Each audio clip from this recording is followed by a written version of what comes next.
वह जनता के हित का बना उदाहरण, वह राष्ट्र निर्माण में दिया अहम योगदान, वह विपक्षियों के ऊपर तंज भी कसता है। वह पश्चिम नागपुर के जनता का है लोकप्रिय चेहरा। हम बात कर रहे हैं नरेश बरड़े जी के बारे में।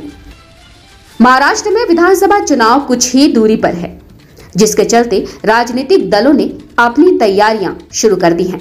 वहीं जहां जनता का श्रेय और आशीर्वाद प्राप्त करते हुए भारतीय जनता पार्टी के नागपुर महानगर के उपाध्यक्ष और निस्वार्थ समाजसेवी, पश्चिम नागपुर दिलों में राज करने वाले भाजपा के नरेश बरड़े संभावित उम्मीदवार विधायक के रूप में पश्चिम नागपुर से तैयारी करते नजर आ रहे हैं।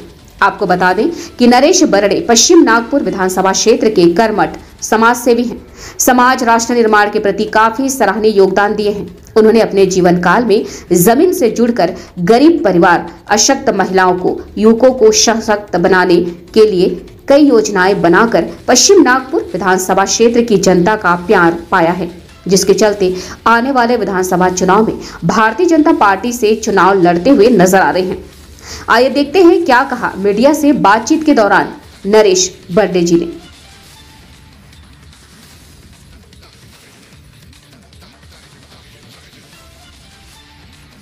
मी मागील 15 वर्षापासून माझी मिसेस नगरसेविका होती या प्रभागाची। त्यावेळेसपासून आम्ही एक विकासाच्या दृष्टिकोनाने या प्रभागाला माझ्या पत्नीने जे नाव स्वरूपात आणलं, हा प्रभाग मोठे गार्डन असो, इन्फ्रास्ट्रक्चरचं काम असो, रोड असो, बिजली असो, नंतर गटर लाईनचे काम असो, अशा प्रकारचा वेगवेगळा विकास करून ती नगरसेविका झाली। त्यानंतर मग त्या पिरियड पासून माझ्या वडिलांचा वामनराव बडे स्मृती लोकसेवा प्रतिष्ठानच्या माध्यमातून एक सामाजिक काम करण्याचा माझ्या वडिलांचा जो वारसा आहे तो मी चालवत आहे। त्या वारशानिमित्त आम्ही गोरगरिबांना मदत असो, नंतर आम्ही आध्यात्मिक दृष्टिकोनातून काही कामं असो, रामायण असो, काही कथा आयोजित करत असो, नंतर गरीब पोरांना पुस्तका वाटपचा कार्यक्रम असो, झाडे लावा झाडे जगवा पर्यावरणाचा, असे निर्णायक सामाजिक उपक्रम मी सातत्याने मागील 15 वर्षांना राबवत आहे।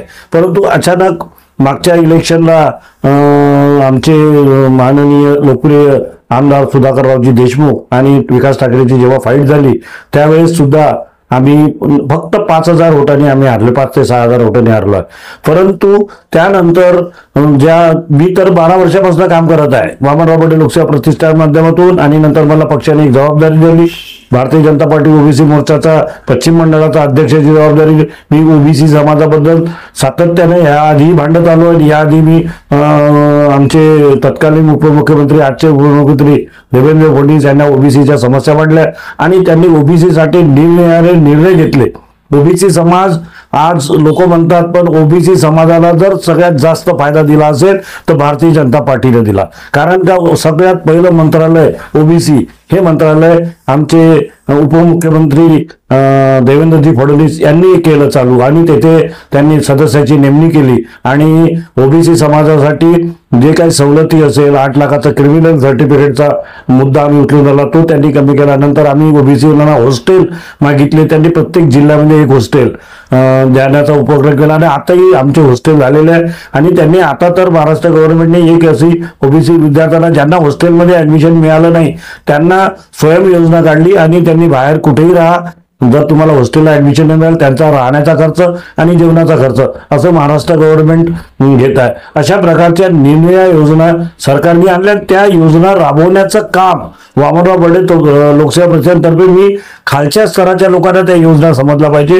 ते त्या माध्यमातून मी लोकांच्या घरापर्यंत पोहोचलो आणि त्या योजना त्यांच्या घरापर्यंत पोहोचल्या। आता ही लाडकी योजना, मुख्यमंत्री लाडकी योजना आहे, नंतर भाऊ योजना, अशा या योजना मी बॅनरद्वारे माणसाला मार्केटिंग करणं आवश्यक असतं। त्या मार्केटिंगद्वारे झोपडपट्टीमध्ये मी जाऊ लोकांना त्यांच्या मिटिंगा, छोट्या चुवा मिटिंगा घेऊन त्या समजून सांगितल्या।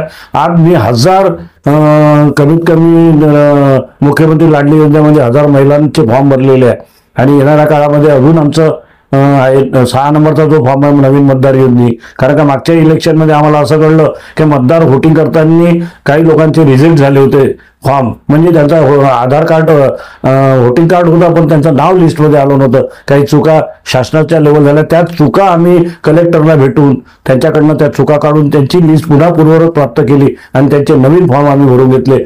अशा प्रकारचं मी मागील 10-12 वर्षापासून काम करत आहे आणि त्याच्यामुळे मला पार्टीचं काम करत आहे. मी पार्टीसाठी अहोरात्र मेहनत करत आहे.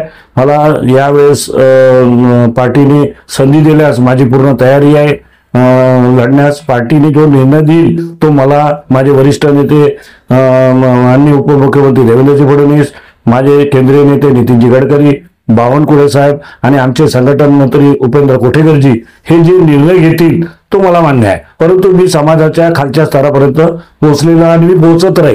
मी माझा मागण्याचा उद्देश एकच आहे की मी मागील 10-12 वर्षापासून पार्टीसाठी काम करत आहे. पार्टीचं जे पद मला जे पद देतात, जे मला एक जबाबदारी सोपवते ती जात आहे. आणि आजच्या घडीला जे काही महाराष्ट्रभर किंवा लोकसभेच्या इलेक्शनमध्ये वातावरण तापलेलं आहे, जे वातावरण निर्माण झालं आहे, ते त्याच्यासाठी काही नवीन चेहऱ्यांना जर संधी दिली तर लोकांच्या मनामध्ये बदलाचा भावना असतो. एक प्रकारची नवीन चेहऱ्यामध्ये लोकांमध्ये उत्साह निर्माण होतो. म्हणून आणि पक्षाला मी माझ्या कामाचा पूर्ण जे काही कामात मी सामाजिक करत आहे त्या पक्षांच्या समोर मी मांडतो आहे, मी करतो आहे, दिसते आहे. मी लाडली बहीण योजनापासूनचे असे कितीतरी महाराष्ट्र सरकारच्या योजना आहे त्या लोकांपर्यंत घेऊन जातो आहे. मी साधा समाजसेवक आहे. समाजाच्या प्रती माझं ऋण आहे. 80% समाजकारण करण्याचं माझं ध्येय माझ्या वडिलांनी जे मांडलं ते पूर्ण करण्याचा निघालो आहे. आणि लोकांमध्ये पुढे भविष्यामध्ये मी एक क्लास 2 ऑफिसर आहे, रिटायर झालेलो आहे, पक्षासाठी अतोनात काम करत आहे. माझ्या सिस्टीम मध्ये काय माझे कार्यकर्ते आहे, वामनराव बोलले लोकसेवा परिषदेचे पदाधिकारी आहे, भारतीय जनता पक्षाचे जे माझं संघटन आहे ते माझ्यासोबत काम करत आहे. त्यांना माझ्याकडनं उत्साह निर्माण होत आहे. आणि ज्या वेळेस भारतीय जनता पार्टीमध्ये आमचे सुधाकरराव हारले त्यानंतर थोडंसं कार्यकर्त्यामध्ये एक प्रकारचं डिप्रेशन, एक प्रकारचं हे होतं. मी ते वातावरण 5 वर्षामध्ये माझ्या संघटनेच्या कोणत्याही पदाधिकाऱ्याला नाराज केलेलं नाही आहे. त्यांचा उत्साह वाढत ठेवला आणि गडकरी साहेबांच्या इलेक्शन पर्यंत तो उत्साह मी असाच तेवत ठेवला.